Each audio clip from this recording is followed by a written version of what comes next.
வணக்கம். கத்திரிக்காய் முருங்கைக்காய் காரக்குழம்பு எப்படி பண்ணுறதுன்னு பார்க்கலாம். ஒரு பாத்திரத்தில் ஒரு டம்ளர் தண்ணி விட்டு ஒரு லெமன் சைஸ் புளி ஊற வச்சுக்கிறேன் ஃபஸ்ட்டு. அது தனியாக ஊறட்டும், தனியாக கரைச்சி எடுத்துக்கலாம்.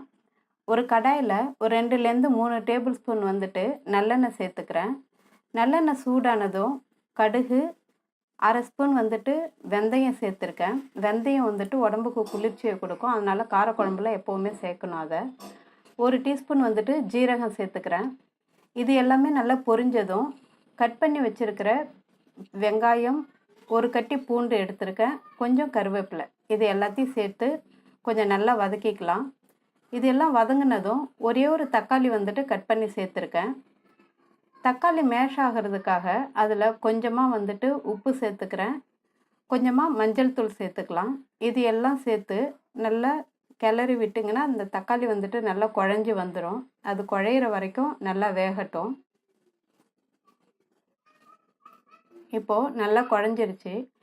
இது கூட நம்ம வெஜிடபிள்ஸ் சேர்க்கலாம். நான் கத்திரிக்காய் 4ஆக கட் பண்ணி அப்படியே சேர்த்துருக்கேன். நான் ஒரு 5-6 கத்திரிக்காய், முருங்கைக்காய், உருளைக்கிழங்கு சேர்த்துருக்கேன். விருப்பப்பட்டால் சேர்த்துக்கலாம். இந்த காம்பினேஷன் புளிக்குழம்புக்கு ரொம்ப நல்லாயிருக்கும் சாப்பிட்றதுக்கு. அதனால் இது 3 காய்கறியும் நான் எடுத்திருக்கேன். கொஞ்ச நேரம் நல்லா வதக்கிட்டு ஒரு 2 நிமிஷம் மூடி போட்டு வேக வச்சுருங்க. ஒரு பாதி குக் நல்லா வெந்துடும். இப்போது கத்திரிக்காய், உருளைக்கிழங்குலாம் கொஞ்சம் நல்லா வந்திருக்கு, பாதி வெந்துருச்சு. நல்லா மிக்ஸ் பண்ணி விட்டுட்டு ஒரு 4 ஸ்பூன் குழம்பு மிளகாய்த்தூள் சேர்த்துக்கிறேன் காரத்துக்கு. குழம்பு மிளகாய்த்தூள் ஆல்ரெடி நான் போஸ்ட்டு போட்டிருக்கேன், டிஸ்கிரிப்ஷன்லேயே லிங்க்கு கொடுக்குறேன், பாருங்கள். இது நல்லா மிக்ஸ் பண்ணி விட்டிங்கன்னா அதோடைய பச்சை வாசனை ஓரளவு இதிலே போயிடும், இந்த டைம்லேயே போயிடும். கரைச்சி வச்சுருக்கிற புளி தண்ணியவும் சேர்த்துக்கலாம். சேர்த்துக்கிட்டு இப்போ இந்த தண்ணியும் சேர்த்துக்கோங்க.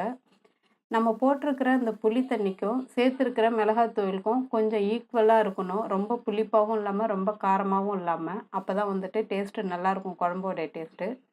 சம்டைம்ஸ் புளியில் அதிகமாக இருந்துச்சுன்னா இன்னொரு ஸ்பூன் மிளகாய்த்தூள் சேர்த்துக்கோங்க, நல்லாயிருக்கும். தேவையான அளவு தண்ணீர் விட்டு உப்பு பதம் பார்த்துக்கிட்டு நல்லா ஹை ஃப்ளேமில் வச்சுட்டு ஒரு 5 நிமிஷம் நல்லா கொதிக்க விடுங்க. அதோடைய பச்சை வாசனைலாம் போயிடும், காயும் நல்லா வெந்து வந்துடும். இப்போ பார்த்தீங்கன்னா குழம்பு கொஞ்சம் நல்லா கொதித்து காயெல்லாம் கொஞ்சம் வெந்து வந்திருக்கு. இனிமேல் எண்ணெய் பிரிஞ்சு வரணும். அதுக்காக நான் ஒரு மீடியம் ஃப்ளேம்லேயோ இல்லை லோ ஃப்ளேம்லேயோ வச்சு ஒரு 10 நிமிஷம் நல்லா கொதிக்க வச்சிங்கன்னா போதும். இந்த மாதிரி எண்ணெய் பிரிஞ்சு அழகாக வந்துடும் குழம்பு. நல்ல டேஸ்ட்டாக நல்லா காரசாரமாக நல்லாயிருக்கும். இது கூட அப்பளம்லாம் வச்சு கூட்டெல்லாம் வச்சு சாப்பிட்டா நல்லாயிருக்கும்.